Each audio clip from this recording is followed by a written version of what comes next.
Hello and welcome back to another episode of our draft series. I thought we might be gone for a while, but there were a couple quarterbacks selected during the NFL draft that we had not covered previously. So we are going to do a couple episodes. They will be solo episodes on these guys, but we will also have a couple recap episodes out over the next week or so. John and I are going to do one episode talking about the draft as a whole, kind of recap mostly the first round, hand out some awards during that episode. And then also we are going to do an episode just talking about all of the landing spots for the quarterbacks that we've already discussed. But today we're going to be talking about Graham Mertz. There's one other quarterback that I will cover as well out of North Dakota State, Cam Miller, who went in the 6th round to the Raiders. But today we're going to talk about Graham Mertz, who went in the 6th round to the Texans.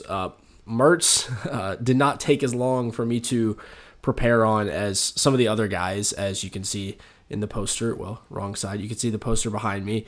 I'm a Florida fan, so I've watched a lot of Mertz. Did go back and watch a few full games just to kind of get another feel for him. But Mertz was not a guy I was expecting to get drafted. Ends up sneaking into the back of the 6th round, so we will cover him here in this episode. Mertz has an interesting background. He is from kind of the Midwest, like Missouri, Kansas area.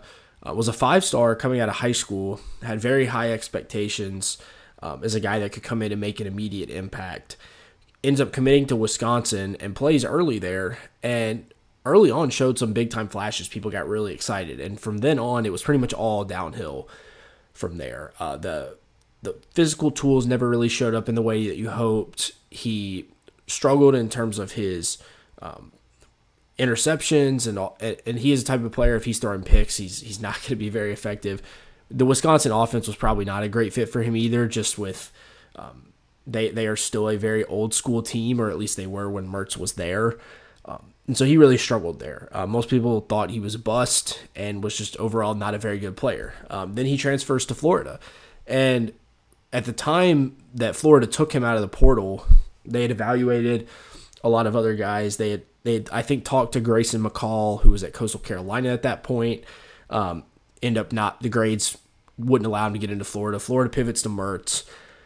And they claimed that he was their favorite guy of everybody in the portal. And at the time, that was a ridiculous statement to make. But over his time at Florida, he actually did show why people were higher on him coming out of high school. And I think while not being a dominant player at Florida, while not being a super flashy player, did prove why the Florida staff had a lot of faith in him. And I think you can see why the staff did a good job evaluating Mertz coming out of the portal and seeing that there was still something there that could be worked with when most people thought as he was leaving Wisconsin, this was a guy that never would really make an impact in college football. So that's Mertz's background. He is now an older prospect. He was born in December of 2000, so a guy that is, has been in college for a long time. Had a solid year for Florida 2 seasons ago, decided to come back for one more year. It was kind of that transition year between him and now DJ Lagway taking over as a guy that does have a lot of talent coming in behind him. So Mertz kind of served as that bridge guy and in a mentor role to Lagway as well. And while that isn't directly related to his game, I think it is something that's worth mentioning for him, because clearly this was a guy that was a very good leader for a young Florida program that needed guys to step up. And Lagway and his family have spoken very highly of Mertz and him, taking him under his wing, showing him how a college quarterback prepares. By the time Mertz got to Florida, he understood, this was basically his full-time job. He understood the ins and outs of weekly preparation, and was able to kind of train Lagway along. And I think NFL teams appreciated that about Mertz. That seems like a very high-character guy, is going to do all the things you want in a quarterback room. And then Mertz goes down this season for Florida. He tears his ACL in the Tennessee game. From that point, they were kind of in that limbo stage with how bad the early season was going, where people were already kind of wanting to see Lagway play. I think Florida rightly went into the year playing Mertz, understanding Lagway wasn't going to be ready immediately, but you started to see the flashes, right? You saw the talent, and then Mertz gets hurt, right? Lagway finishes out the year. Lagway misses a couple games as well while Mertz is out. But Mertz is coming into this draft cycle with an ACL injury, which is another reason why I did not expect him to get drafted. And so when you look back at why the Texans did this, we'll get into Mertz as a player here in a minute. But I think you have to come back to the leaderships, the intangibles, those things. Houston viewed him as a guy that could be a positive contributor to their quarterback room, even if he's not necessarily a talented enough player where he's going to make a large impact playing on a regular basis. Obviously, with C.J. Stroud at quarterback, they really don't need somebody to do that. So I think those are the reasons why you see Mertz get picked up by a team like the Texans. But let's talk about him as a player as well, because he's a guy worth discussing, right? He's not a no skill guy, right? This is a guy that clearly was still talented enough to make an NFL roster. So Mertz, the strength of his game operates in his ability to grasp, comprehend, and put his arms around an offense and a scheme and operate well inside of that. You saw at Florida, he operated well in the quick game. He was very good at getting to the check down quickly when it was needed, and had a very good feel for what Florida was trying to accomplish on a down-to-down basis. He does not do a ton outside of that. I think you see his creation skills are pretty poor, and his decision-making, while pretty solid within the scheme itself, deteriorates very quickly when he has to make decisions off schedule. This is a guy that you need to play within the terms of the offense, and you don't want to ask him to be doing much else. Overall, he has pretty good size. He's 6'3", 212, so he is a guy that kind of has that prototypical quarterback look. He can throw with good touch. There are throws you see him put on tape where it's clear he understands the different clubs that he needs in his bag in order to make throws, because he's not a guy that has elite arm strength or elite velocity. But you'll see him make a lot of throws in the intermediate level of the field. Florida asks their quarterbacks to do that a lot. They run a lot of two-man concepts where their receivers are running long developing routes with play action, and you've got to layer those throws over the linebacker, but tucked in front of the safety, right? Or whatever those level defenders are. Mertz, you can see, is comfortable doing that. His arm strength is not great, so there are times where he struggles to fit those throws in tight windows. But overall, he has a good feel for that. On the worst side of the throwing, he has no deep ball. He does not attempt them very often whatsoever. He does not throw them accurately. He does not have the arm strength to do it. It is a complete non-factor in his game. Much more so, I would say, than almost anybody else in this quarterback class. It's the accuracy is probably better than yours. Nobody's accuracy is worse than yours throwing deep, but it is very much a struggle. And you saw as soon as Lagway came in for Florida, the explosives opened up big time for them.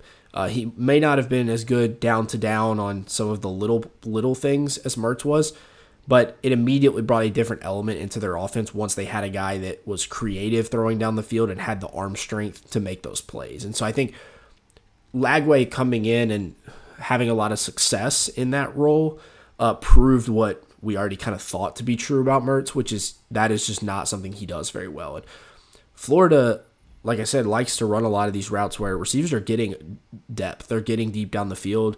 Both Elijah Badger and Shamir DK, who DK was drafted in the 4th round by the Titans. Badger goes undrafted and signs with the Chiefs. Both those guys were very high yards per catch this year, which shows the type of offense Florida wanted to play. I think Mertz limited them in some ways with that. They had to work much more underneath than I think they would have wanted to. It'll be very interesting to see this coming year with Lagway if that shifts a little more and they spread it out and let Lagway rip it down the field, because I think that would best serve their offense. But Mertz, that was something he struggled with more. He also, from a physical standpoint, does not have good escapability in the pocket. He's not a very sudden mover. He is a guy that if you give him some room, he can get upfield. And a lot of times he's not a very creative runner after that. He's just going to fall down once defenders kind of have him pinned. He's not going to make a move after that. It's just how quickly can I get upfield and how much ground can I gain in that time.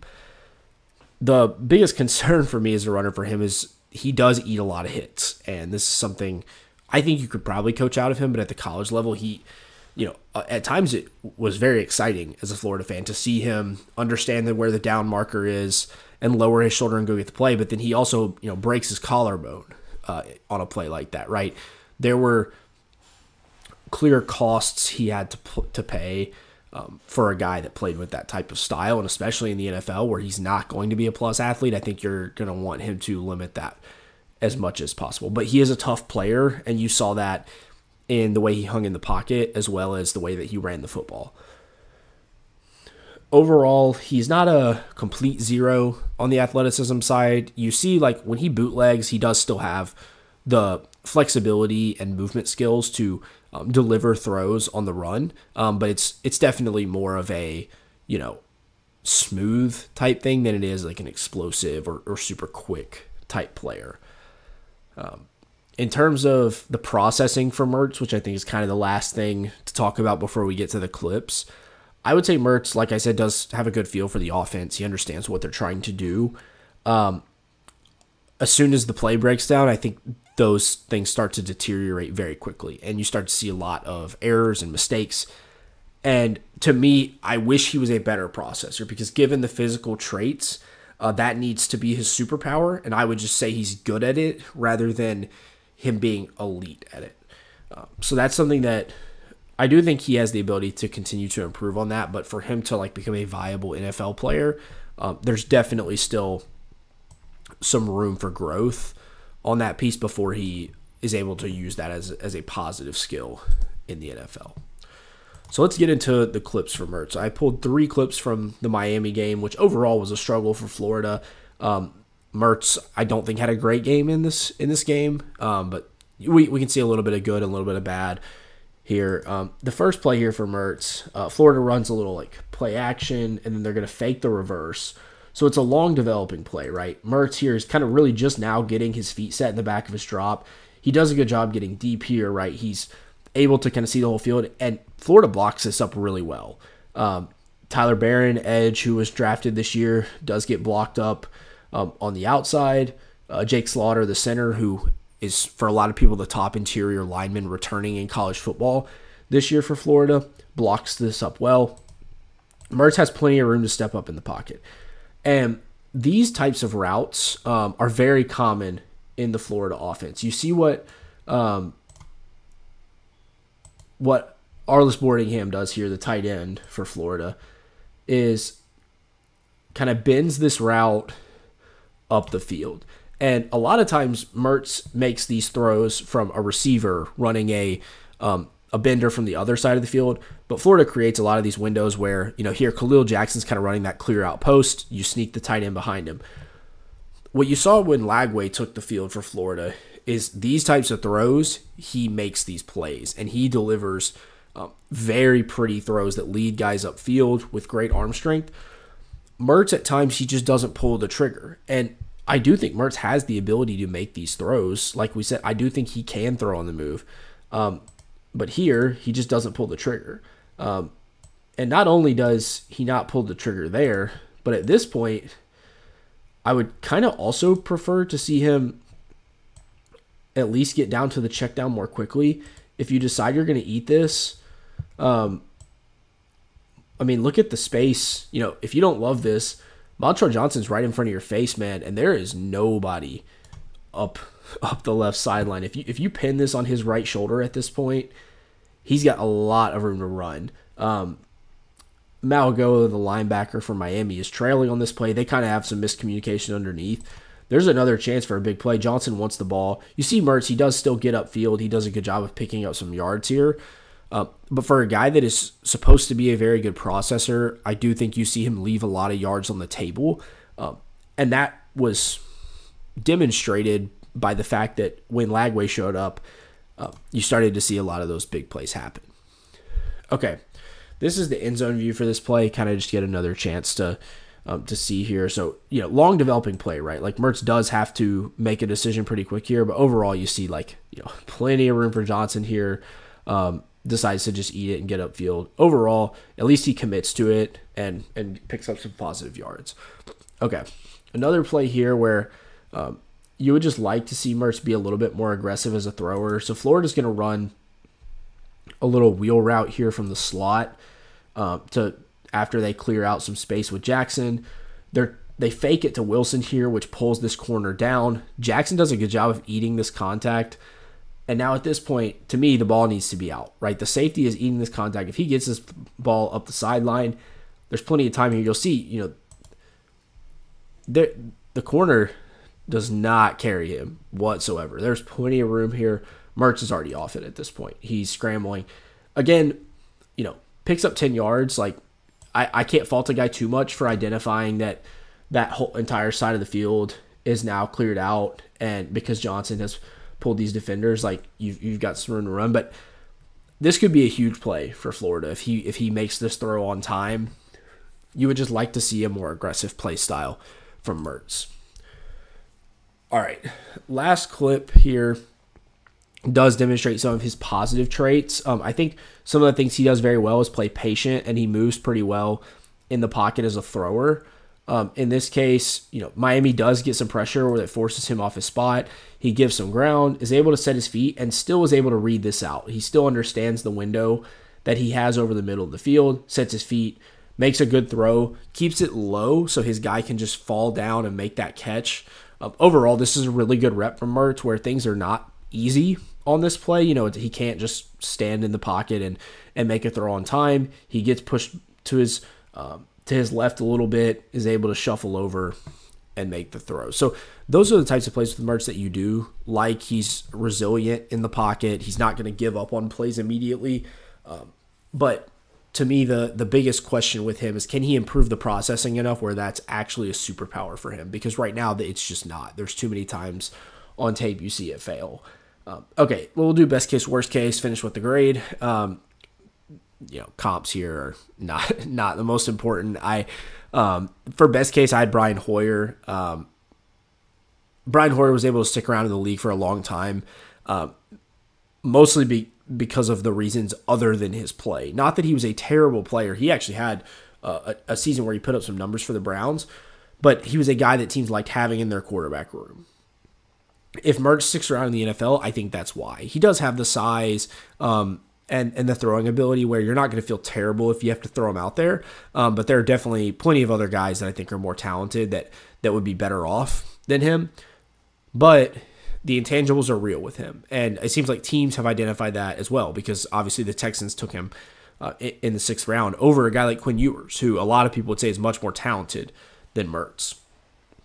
In terms of worst case, again, like worst case comps for late round guys are pretty useless, but I had Ben DiNucci, just a guy that, got to play a little bit, never really showed much, and made a lot of mistakes for a guy who was not super talented. And I could see that being Mertz if he does actually have to play a lot.